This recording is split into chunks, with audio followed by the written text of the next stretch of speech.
Destinados a reinar. Capítulo 4. Nós temos sido roubados. Algumas vezes Deus fica zangado comigo, outras vezes Ele fica alegre comigo. Algumas vezes Deus cuida de mim, e outras vezes Ele me abandona. Hoje Ele me prospera, mas amanhã Ele pode me dar a pobreza para me humilhar. Hoje Ele me cura, mas amanhã Ele pode me dar uma doença para me ensinar uma lição. Hoje Ele me perdoa todos os meus pecados. Amanhã eu sou responsável por cada um deles. Bem-vindo ao cristianismo esquizofrênico. Isso é o que muitos crentes estão ouvindo e crendo hoje. Algumas vezes Deus é bom, algumas vezes Ele não é. Algumas vezes Ele está feliz, algumas vezes Ele não está. Esses crentes estão sendo jogados de um lado para o outro, sem nunca serem ancorados na rocha de Jesus Cristo. Alguns crentes estão vivendo entre duas alianças, a antiga aliança da lei e a nova aliança da graça. Eles acreditam em uma mensagem misturada, que lhes diz que há momentos nos quais Deus está zangado com eles e há momentos nos quais Ele está feliz com eles. Se você lhes perguntar quando Deus está feliz com você, eles dirão, quando eu faço o que é certo. Se vocês lhe perguntarem novamente, isso significa que quando você faz algo errado, Deus fica zangado com você? E eles dirão, sim, Deus fica zangado comigo quando eu faço algo errado. Meu amigo, aqueles que acreditam que Deus algumas vezes fica zangado com eles, ainda estão vivendo sob a antiga aliança da lei e não sob a nova aliança da graça. Segundo a lei, Deus exige justiça do homem. Segundo a lei, tudo depende do homem e de sua obediência. Segundo a graça, porém, tudo depende de Jesus e do que ele fez na cruz. A lei exige, mas não move um só dedo para ajudar, enquanto a graça entrega e alcança tudo em seu favor. Você já notou que na antiga aliança, baseada na lei de Moisés, tudo estava fundamentado no que você tinha de fazer ou não fazer? Apenas conte o número de vezes que a frase "você não pode" aparece dentro do livro de Êxodo, capítulo 20.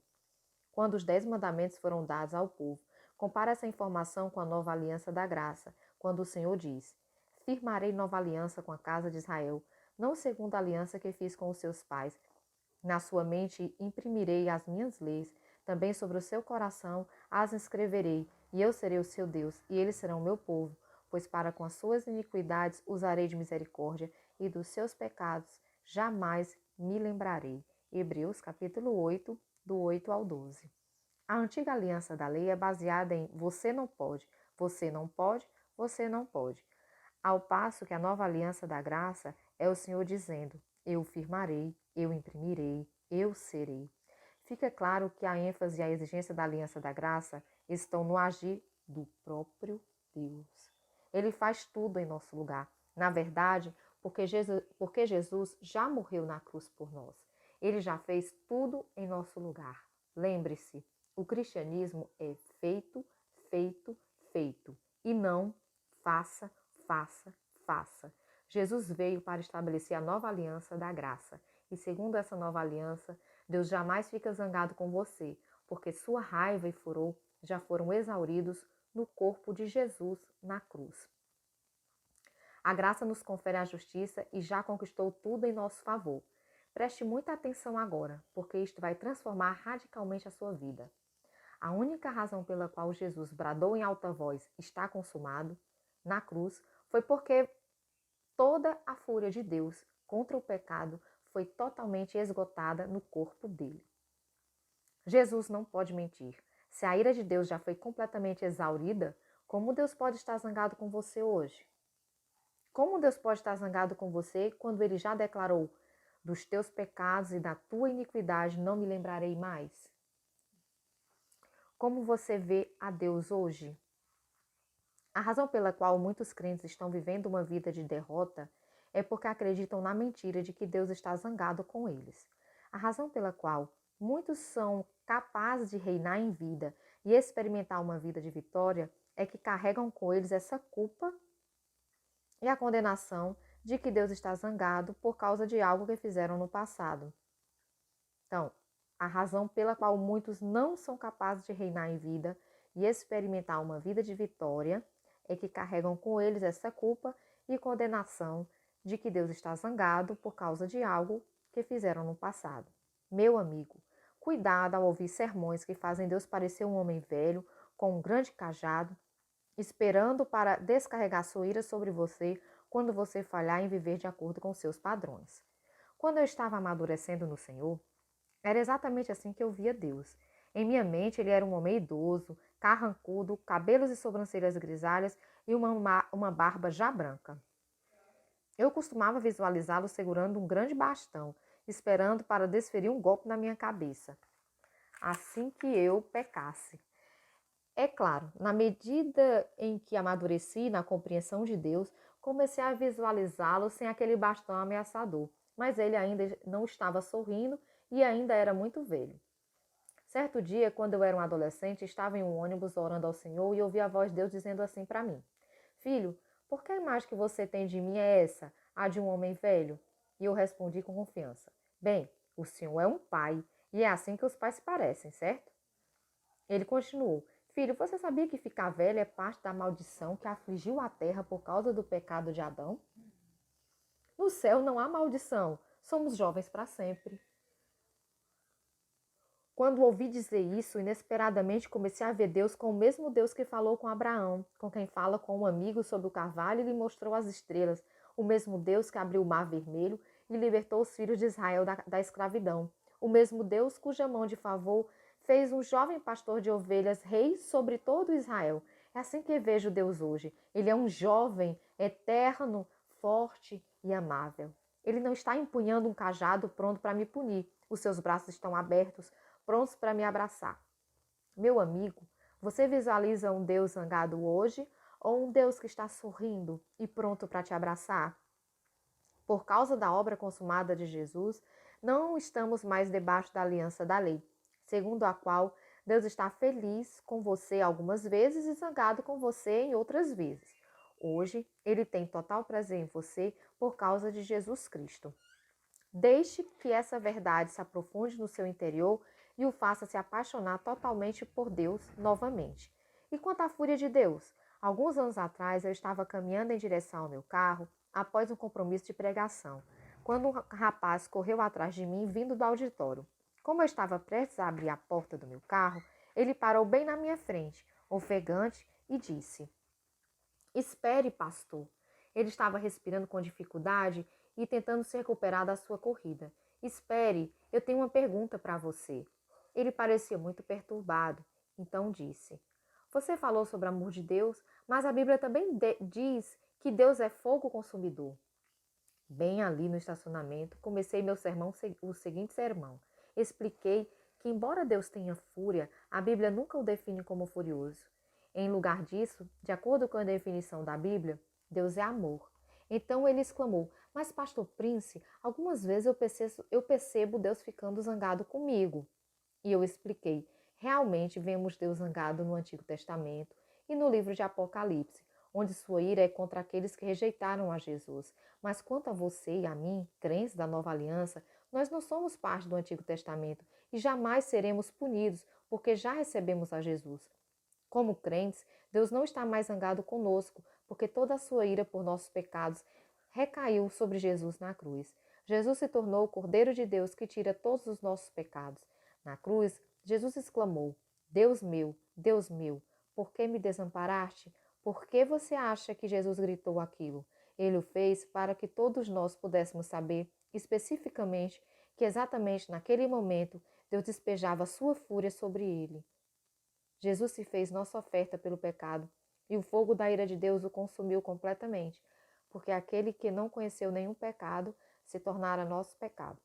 Portanto, você e eu jamais experimentaremos a ira de Deus novamente. Deus não está mais zangado conosco, porque toda a sua ira, por causa dos nossos pecados, recaiu sobre Jesus, na cruz. Depois de explicar isso, ele me agradeceu. A expressão perturbada que transtornava seu semblante tinha dado lugar a um sorriso. Acredito que enquanto ele caminhava, afastando-se,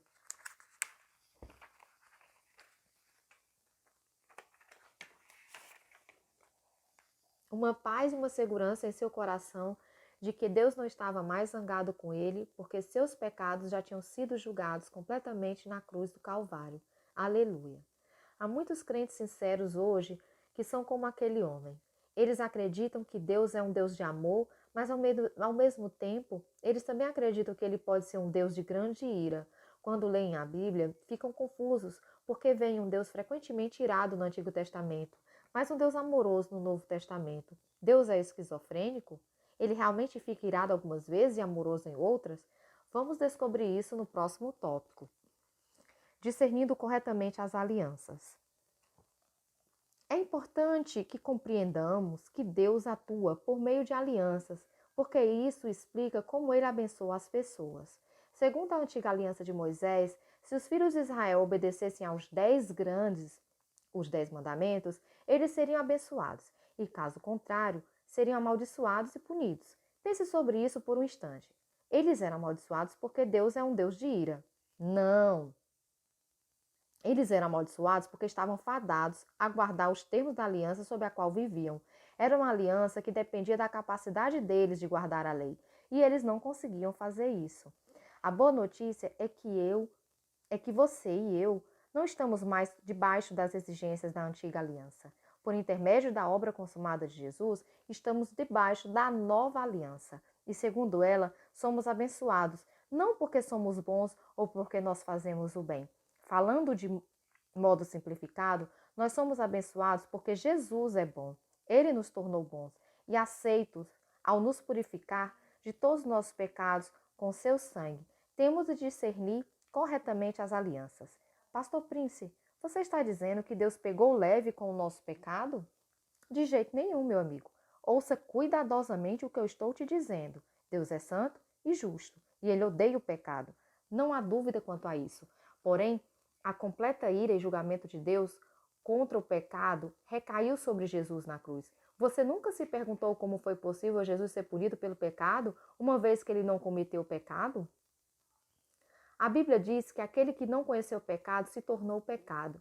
Jesus não pecou, mas os pecados passados, presentes e futuros da humanidade foram todos punidos coletivamente em seu corpo. Ele não conheceu o pecado, mas foi punido pelos nossos pecados. Então, Deus não foi brando com o nosso pecado. O pecado foi julgado na cruz de Jesus. Todos os nossos pecados foram perdoados. Pastor Prince, como você pode afirmar que até mesmo os nossos pecados futuros foram perdoados? Meu amigo, quando Cristo morreu na cruz, você nem sequer tinha nascido.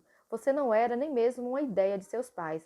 Todos os nossos pecados, portanto, eram futuros pecados. Então, todos os pecados foram perdoados e foi algo conquistado através de um sacrifício por um só homem. Seu nome é Jesus. A obra consumada de Jesus transcende o tempo. Seu sangue derramado perdoa todos os seus pecados, os passados, os presentes e até mesmo os futuros.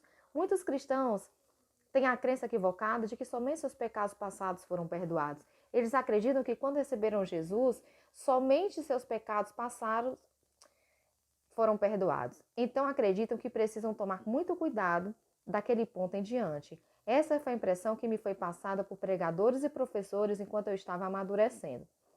Então, eu li a Bíblia por mim mesmo e vi que ela dizia que Deus perdoou todas as transgressões. Meu amigo, todas significa todas. Isso se refere a todos os pecados da nossa vida inteira. Deus não retirou um pedaço das nossas transgressões. Ele perdoou todas, as passadas, presentes e futuras, as nossas transgressões. A definição de Deus para todas não está limitada a tempo e espaço, como acontece com a definição humana de tudo. Quando Deus disse todas, ele realmente queria dizer todas. Entenda que Jesus não precisa ser crucificado novamente pelos nossos futuros pecados. Eles foram todos perdoados na cruz. Deixe-me ilustrar isso de uma outra maneira. Imagine que você e sua família conseguiram abrir caminho até a linha da frente de uma multidão que se aglomera na Disneylândia, onde o desfile de rua está prestes a começar. Você e seus filhos mal podem esperar para ver o Mickey Mouse e seus amigos desfilando em seus belos carros alegóricos. O pato Donald, vestido de marinheiro, passa e seus filhos acenam com empolgação. O próximo a vir é o Pateta, e então o Pluto e o Uau, aquele é o Mickey, vindo em seguida. É assim que vemos a vida. Temos uma perspectiva linear e vemos os eventos se desenrolarem dia a dia. Porém, a perspectiva de Deus é diferente. Ele tem uma visão de helicóptero. Ele está acima de tudo, bem mais alto que o desfile, e vê toda a alegoria do começo ao fim. Ele é o alfa e o ômega, o princípio e o fim. De igual modo, quando Deus perdoou os seus pecados na cruz, ele viu os pecados da sua vida inteira, desde o começo até o fim. Deus tomou todos os seus pecados, mesmo os pecados que você ainda nem tinha cometido, e os colocou sobre Jesus. Todos os seus futuros pecados foram inteiramente julgados na cruz. O fato de saber isso faz você pensar: oba, eu posso fazer qualquer coisa e cometer qualquer pecado que eu quiser, uma vez que já estou perdoado. Ou será que isso faz você querer viver uma vida de honra que glorifica o seu Deus que o ama tão perfeito e completamente? Quando está debaixo da graça de Deus e do seu perfeito perdão, você experimenta a vitória sobre o pecado. Eu não acredito nem por um momento que um crente que verdadeiramente encontrou o completo perdão de Jesus e a perfeição da sua obra consumada deseje viver uma vida de pecado. É a sua graça e perdão que dão a você o poder de subjugar o pecado. O apóstolo Paulo disse: o pecado não terá domínio sobre vós, porque vós não estáis debaixo da lei, mas debaixo da graça. Quando você está debaixo da graça de Deus e do seu perfeito perdão, você experimenta a vitória sobre o pecado. Testemunho da graça de Deus. Recebi este testemunho escrito de um precioso irmão da minha igreja. Pastor Príncipe. Pastor Príncipe. Eu quero apenas compartilhar com você o que a graça de Deus fez na minha vida. Eu nasci em uma família cristã. Durante a minha fase de crescimento, eu era forçada a frequentar a igreja. Tudo que aprendi foi que Jesus tinha sido pendurado na cruz, mas o porquê de ele estar ali eu não sabia. Eu odiava ir à igreja. Meus pais me forçavam a ir e me reprimiam, mas isso não ajudava em nada. No colegial, eu me envolvi com gangues e comecei a fumar e a beber muito. Comecei a viver uma vida de crimes, de roubo, vandalismo e vivia me metendo em brigas. Tornei-me rude, de temperamento explosivo e extremamente vulgar. Meus pais, professores e conselheiros escolares tentaram me ajudar, mas nada funcionou. Não demorou muito até que eu fosse expulso da escola e me tornasse um inveterado alcoólatra e fumante. A maioria dos meus amigos era viciada em drogas. Eu me envolvi em assaltos à mão armada e vi minha vida descendo para o fundo do poço. Ela ia de mal a pior e havia um clamor dentro de mim para que as coisas mudassem. Todo esse cativeiro do diabo chegou a fim há poucos anos, quando eu vim a conhecer uma garota chamada Faith. Embora Faith fosse uma nova convertida, ela me falava da graça, da misericórdia e do amor de Deus e porque Jesus morreu por mim. Era surpreendente o seu conhecimento sobre Jesus. Eu nasci numa família cristã, mas essa nova convertida sabia mais sobre Jesus do que eu jamais soubera. Então, ela me levou à igreja que frequentava, a igreja New Creation, Nova Criação. E quando você começou a ministrar, eu senti o calor se derramar sobre mim e comecei a chorar. Eu me senti como se estivesse me apaixonando, mas não sabia por quem. Era um amor muito além de amor humano. E eu levantei minhas mãos e fiz a oração de arrependimento ao final do culto. Daquele dia em diante, minha vida nunca mais foi a mesma. Jesus começou a me libertar de muitos cativeiros. Eu ouvi você compartilhar um testemunho sobre como outro membro da igreja tinha sido liberto do vício do fumo ao confessar a justiça de Deus e eu comecei a fazer o mesmo. Eu fumava e confessava que Jesus tinha tomado sobre si o meu vício de fumar na cruz e que ele ainda me amava, embora eu ainda estivesse fumando. Surpreendentemente, 2 semanas depois, 9 anos ininterruptos de fumo e 6 anos de alcoolismo tinham ido embora. E na medida em que o tempo passou, Jesus me libertou da gangue da qual fazia parte. Eu ainda fui liberto de muitos outros hábitos ruins, como o meu vício em pornografia. Eu verdadeiramente me tornei uma nova criatura em Jesus Cristo. Todos que me conheciam ficaram chocados com a minha transformação. Eu também fiquei curado de um problema urinário que durava 10 anos. Eu costumava precisar ir ao banheiro muitas vezes durante a noite, mas agora sou capaz de dormir a noite toda em paz. Pastor Prince. O que o homem não pode fazer, Jesus faz. Foi a graça de Deus que me mudou. Eu não merecia isso, mas eu agradeço a Deus pelo sangue de Jesus. Ele me pegou do jeito que eu estava, e agora eu sou um filho de Deus. Quando eu ouço você pregar a graça de Deus, eu não saio e começo uma nova gangue, ou começo a fumar, beber ou dormir por aí. É uma mentira dizer que quando a graça de Deus é pregada, as pessoas vão sair e pecar mais. De fato, foi a sua graça que transformou um desgraçado como eu. Eu creio que Deus me abençoou para que eu seja uma bênção. Quero espalhar esta boa nova de que somente Jesus pode fazer a diferença em nossas vidas. Pastor Prince, seu ministério me abençoa. Eu frequento a igreja New Creation há 5 anos e sinto orgulho de dizer que esta é minha igreja. Vitor King, Singapura. Aleluia! Não é impressionante ver o que a graça de Deus pode fazer na vida de uma pessoa? Veja, quanto mais a revelação que você tem da graça de Deus e do seu perdão, mais você tem poder para reinar sobre os seus desafios e vícios. Nós temos sido roubados. Muitos cristãos têm sido roubados da comunhão e da intimidade com Deus porque acreditam na mentira de que Deus ainda está zangado com eles por causa de seus pecados. Eles evitam ter contato com Deus, pensando que Ele fica irado com eles toda vez que eles falham. Então, em lugar de ir a Deus quando falham, eles correm na direção oposta. Em vez de correr para a solução, eles correm para longe da solução. A verdade é esta: Deus não está zangado com você. A sua fúria em relação a todos os seus pecados já foi completamente exaurida no corpo do nosso Senhor e Salvador Jesus Cristo. Todos os nossos pecados foram julgados e punidos no corpo de outra pessoa. O ensinamento esquizofrênico que diz que Deus algumas vezes está zangado, em outras está feliz com você, de acordo com o seu desempenho, não é um ensinamento bíblico e fará de você um crente esquizofrênico. É tempo de sair dessa confusão e começar a ver o seu Deus por quem ele realmente é. Deus é amor. Pare de ser roubado da verdadeira intimidade e relacionamento com seu gracioso e perdoador Salvador Jesus Cristo. Em lugar de evitá-lo quando falha, saiba que Ele é a resposta para todos os seus problemas. Você pode ir a Ele e receber a graça para suas falhas. Sua graça é maior que todas as suas falhas. Ele o ama perfeitamente. Então vá a Ele com todas as suas imperfeições. Do mesmo modo que Ele restaurou aquele precioso irmão da nossa igreja, Ele amará você por completo.